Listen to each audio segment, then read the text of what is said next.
I am now announcing a comprehensive review of the Income Tax Act 1961.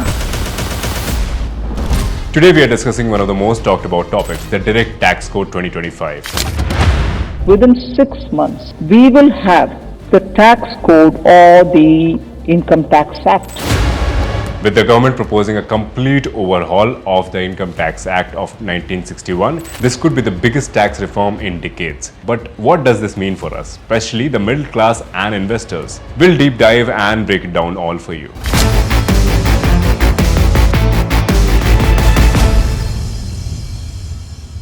Hello and welcome to the Freedom Money English channel. My name is Anupam Anand and today we will be talking about the Direct Tax Code 2025.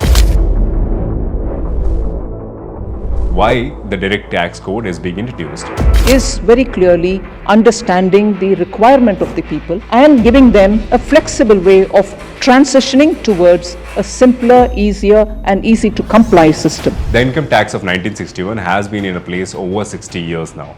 It's outdated, complex and doesn't fit the needs of today's economy. The government's vision with the new Direct Tax Code is to create modern, efficient and transparent tax system. They have outlined two main objectives.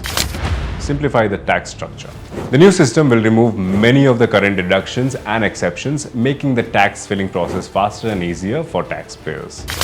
Expand the tax base. Right now, only about 1.2% of the population pays income tax. The goal is to increase this to 7%, ensuring that more people contribute to the tax system. At first glance, these goals seem reasonable. A simplified system is something we have all been asking for, but as always, the devil is in the details.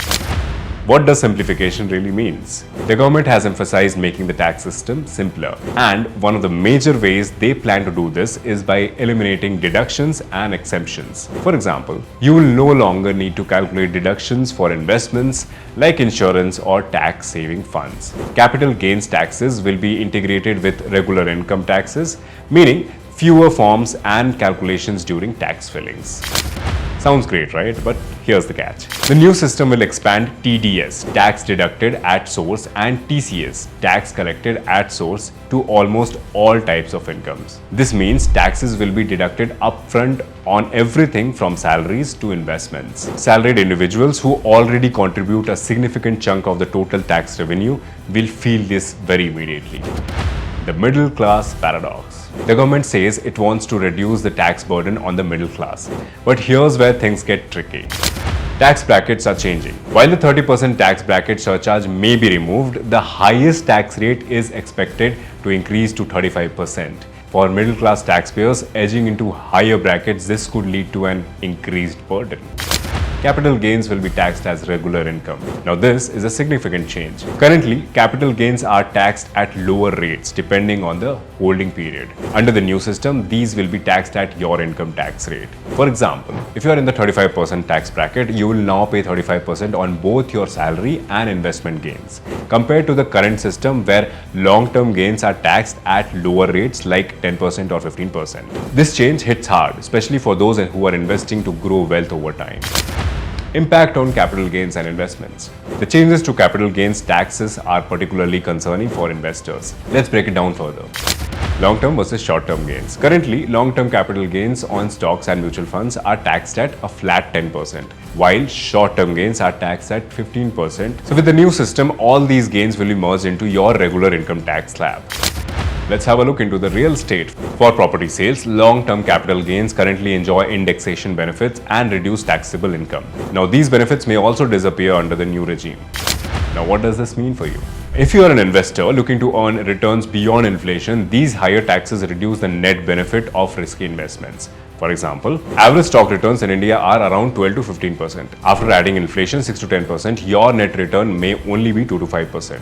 Add a 35% tax and you are left with even less now.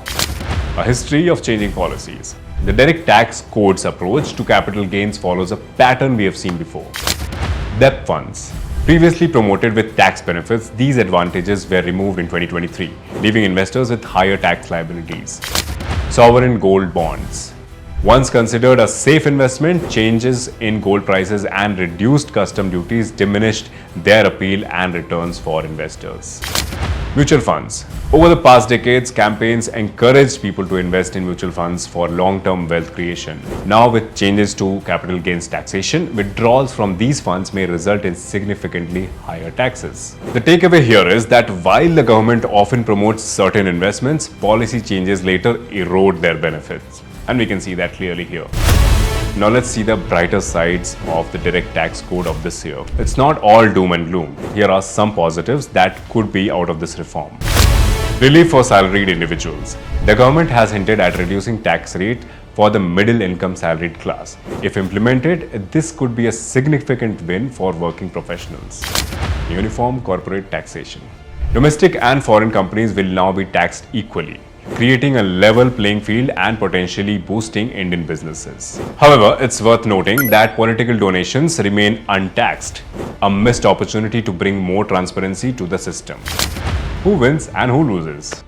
The winners of this tax reform could be large corporations and individuals in lower income brackets who may see reduced rates. The losers, however, appear to be the middle class and the investors, who face higher taxes on earnings and gains. For salaried professionals, simplified taxes and reduced rates might help balance the scales. For investors, higher taxes on returns could discourage risk-taking and long-term wealth creation now. Now what's next?